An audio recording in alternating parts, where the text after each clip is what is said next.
Hi there. How are you folks today? What brings you out here in the hot sun? I reckon you want to know something about tobacco farming. Well, if you folks will excuse me, I gotta get back to work.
All right, our event for the day is to check out the Duke Homestead. It's a tobacco museum, and I really don't know a lot about it. It's over here in Durham, which is right next to Raleigh, North Carolina. And it's my understanding that like Duke University gets its name from this place. Like when we visit a new place, to be able to see something that's unique to that location and something that we couldn't necessarily see somewhere else. And tobacco growing is not a big industry in Idaho, so that's new to me, and I'm kind of curious to see more about that. And I like that it's specific to this area, so that was part of the appeal.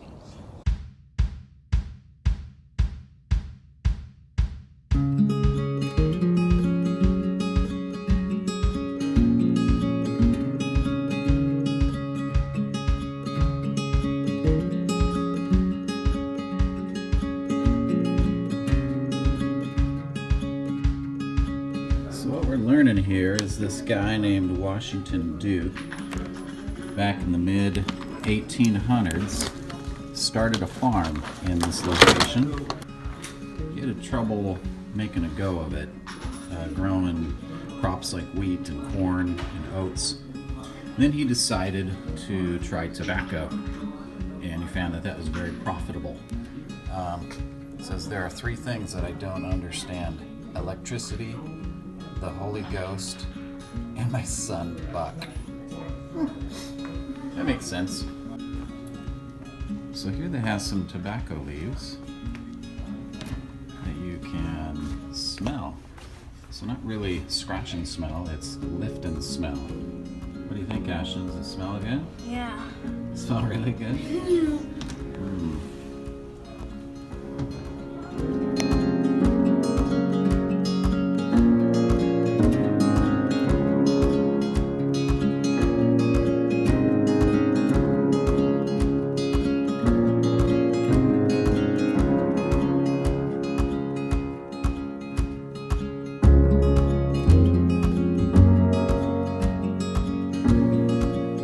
So, as you probably know, tobacco isn't just smoked. There's also chewing tobacco. And when you chew tobacco, there's going to be some spit that's produced, as you've heard about the spittoons. This is a bunch of spittoons. Pretty elaborate, some of these things. They got little holes down in the middle, and then a hole out the side to empty them.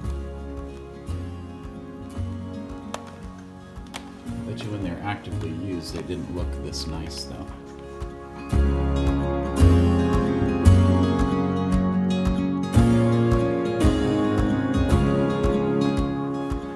So I found this interesting. Obviously today we know the dangerous effects that tobacco has on us and how harmful it is. Back in the 1800s, they really didn't know, and it wasn't proven yet, that it would cause cancer. Yet here we have in 1604, King James I, he had an idea that it was dangerous to the lungs. Interesting. I reckon you want to know something about tobacco farming. Well, the best way to describe tobacco farming is to call it a 13-month crop. The bottom leaves ripen first. You can see that we're pulling those now. And later in the summer, we'll move on up the plant till all that's left is a field full of tobacco stalks. Our work doesn't even stop in the wintertime. We cut the flue wood for next year's curing, redaub the barns, sow our plant bed, and fix any broken tools. And if the good Lord's willing, this year's crop might just make it to the warehouse. If I keep talking, this 13-month crop won't even make it to the curing barn.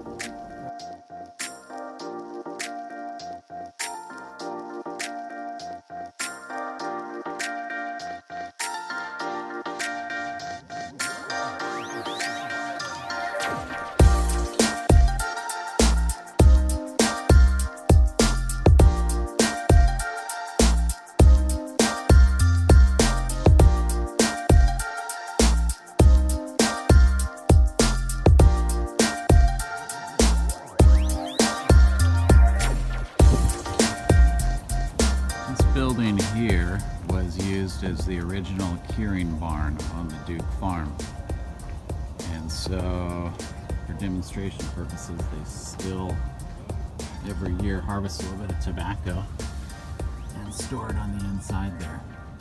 You can see they are hanging on these curing sticks, and I guess they store about 25 pounds per stick. And then when you get ready to take it to the market, you take it out, you go put it on a tobacco basket, and then later on they quit doing it on a basket. They just put it in a sheet and tied it up. And then it goes to the market and you sell it by the pound.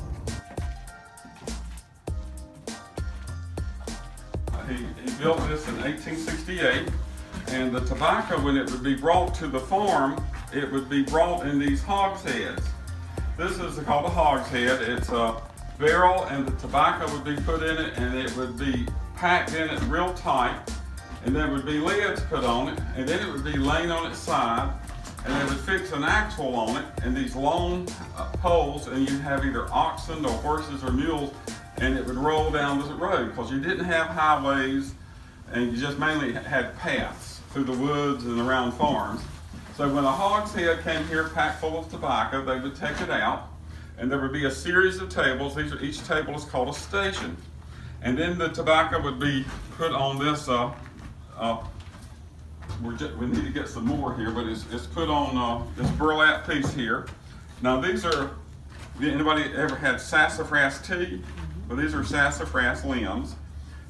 You just cut them in the fall, and once they dry out, they'll last forever. But this is, you beat the tobacco, break it up into small pieces. And this is the way Washington did it in 1865. And then you take these small pieces like this, and you put it in this sieve, and you rub it like this. Would you like to come rub it? Yeah. Would you others like to come? Just put your hands flat and push it hard. Hey, you want to try it? Got one more rubber. Okay, let's rub it.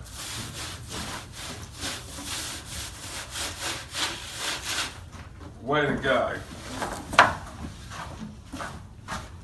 You all have just made pipe smoking tobacco.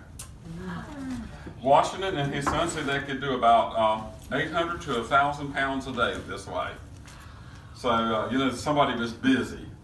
And so once you get the bag full, you tie it off, you put the little sticker, Pro Bono Publico, and then you take it and they would sell it. And they started experimenting with flavors like licorice and honey and rum and essence of apple and vanilla. If you've ever been in a pipe smoking store, it smells really good. They have all kinds of flavors. So we just finished up with an hour-long tour that came with the price of admission. which we failed to mention earlier, is free. So this place is free. It's awesome. Took us on a tour of the whole farm, how it worked, how they processed tobacco, how it got started. One thing that stood out to me that was really interesting, thinking about how we came through the Savannah, Georgia area a couple of weeks ago. We learned that John Wesley first arrived just outside of Savannah, Georgia. John Wesley is a famous Methodist preacher that came to America to preach the gospel. He came over from England, and he kind of started the Methodist movement here in the United States. Well, he came through this area, and other Methodist preachers came through this area, North Carolina, and John Wesley? Washington Duke. I think Washington Duke, I was going to say William Duke. No, Washington Duke, who started this farm, started growing tobacco. He converted to Christianity, became a Methodist after hearing them, and was a Methodist the rest of his life. And the millions of dollars that he earned in tobacco, he donated to start Methodist churches. And in fact, Duke University, which is in town here, was founded as a Methodist university as well. So that was an interesting fact, kind of coming full circle, and how one thing affects another.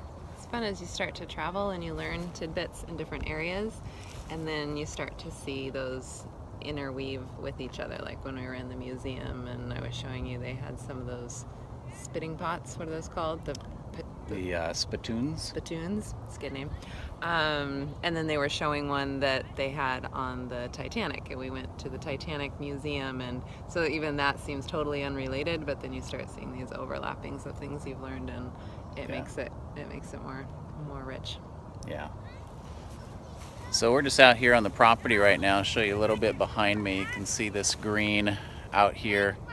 They actually still grow about 40 acres, I think he said, of tobacco each summer, kind of for demonstration purposes. Obviously, this whole area used to be booming in tobacco, but with the harm and the things that tobacco is known for nowadays, tobacco is certainly not the booming industry it used to be. So a lot of these fields have turned into forests, and this area actually now is known for its medical research. So it comes full circle again, comes from tobacco and then turns into an area known for its medical science.